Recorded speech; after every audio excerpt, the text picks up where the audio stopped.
Hello and welcome to Palace Intrigue. I am your host, Mark Francis. Please excuse my allergies this week. It's 75 degrees in New York City and it's November. Anyway, King Charles III thought Donald Trump was detached from reality and asked American friends if he would be impeached. According to a new royal biography, The King, The Life of Charles III, by Christopher Anderson. An advance copy of The King Sing by Newsweek reads, "It didn't help that Trump had aggressively pursued Princess Diana after her divorce, overtures that were rebuffed and claimed later on a radio program that he could have nailed her if I wanted to, but only if she passed an HIV test." Trump also had comments about Kate Middleton. "Kate Middleton is great, but she shouldn't be sunbathing in the nude, only herself to blame." Trump tweeted at the time, "Who wouldn't take Kate's picture and make lots of money if she does the nude sunbathing thing? Come on, Kate." Anderson wrote, "Trump's criticism of Kate resulted in what once Clarence House Butler referred to as torrents of profanity from both Prince Charles and his sons. As Trump became more prominent, the royals became more fascinated by him." Anderson writes, "At every opportunity, including Prince Harry's wedding reception, Charles took his wealthy and influential American friends aside and gently prodded them for information. It was important that he not push too hard or too far. Some of the donors to his charities, including those with the deepest pockets, were Trump supporters." Still, when lent a receptive ear, Charles asked on several occasions how likely it was that President Trump would be impeached. Trump seems to be detached from reality, doesn't he?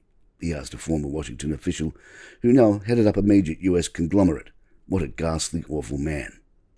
Prince Harry's friends thought he was nuts for dating Meghan Markle. That's the headline from The Mirror, who have been diving in on Tom Bower's book, Revenge, Meghan, Harry and the War Between the Windsors. According to Bower, Harry invited 16 of his old friends from Eton to join him at Sandringham for dinner on Friday, shooting on Saturday and then lunch on Sunday. Bower writes that Harry was looking forward to endless banter with his best friends, but everyone left exhausted after meeting Meghan for the first time as she challenged every guest who contravened her woke values. From the book, Harry had not anticipated Meghan's reaction. Their jokes involving sexism, feminism, and transgender people ricocheted around the living rooms and dining rooms without hesitation. Meghan challenged every guest whose conversation contravened her values. She lacked any sense of humor, driving home after Sunday lunch. The texts pinged between the cars. "Oh my God, what about her?" said one. "Harry must be effing nuts." Bower also focuses on the reaction of Diana's brother, Charles Spencer. 3 times married, Spencer cautioned his nephew to reconsider his haste towards marriage.